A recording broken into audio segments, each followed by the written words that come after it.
Thank you. Let's get some more on all of this. Democratic Congressman Mike Quigley of Illinois is joining us. He's a member of the House Intelligence Committee. Congressman, thanks so much for joining us. Thank you. So the president is lashing out at the Mueller probe, and he's saying things in these tweets this morning, and you've seen them. He says it's a total mess.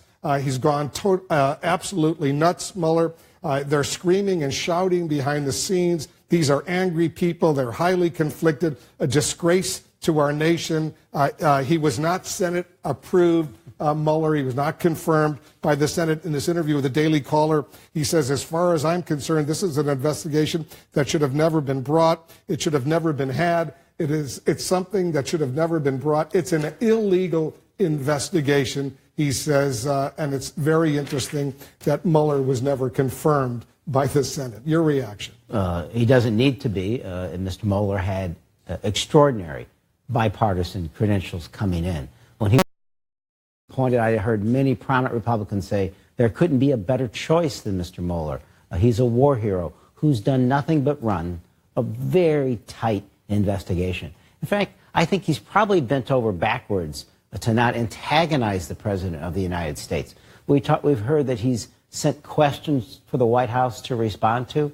I believe he's well within his bounds to have called the President in on subpoena and require the President of the United States to answer these questions. So obviously the President's had a bad week, and he doesn't like these questions, so he's lashing out because he's afraid to take responsibility, frankly, for anything. Do you expect more indictments in the coming days? I'm not sure what Mr. Mueller's going to do. I think he took this time off out of respect for the election process. We all remember how people reacted to Director Comey's statements just days before that election, and how many people, I think, justifiably felt it had an impact on that election. So I think out of respect for that process, the Mueller probe has been quiet.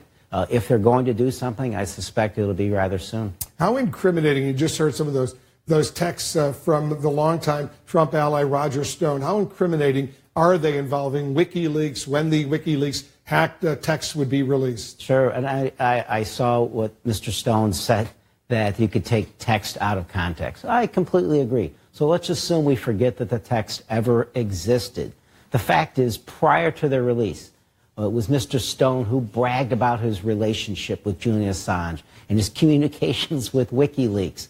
And he said, and I think his words were, that Mr. Podesta was next in the barrel.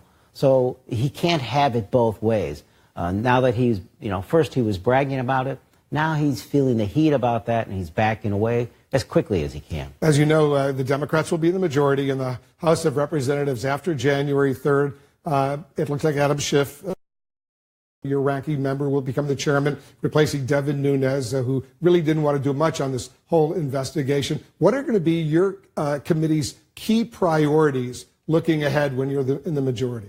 Yeah, I think it's appropriate for us to get back on a bipartisan track, working with our Republican colleagues to face our national security. Can you do that, though, given the bad blood that exists in the Senate Intelligence Committee? The Democrats and the Republicans are working pretty nicely together, but in the House, it's been awful. I think we have to try, because those national security threats that we face aren't partisan in nature.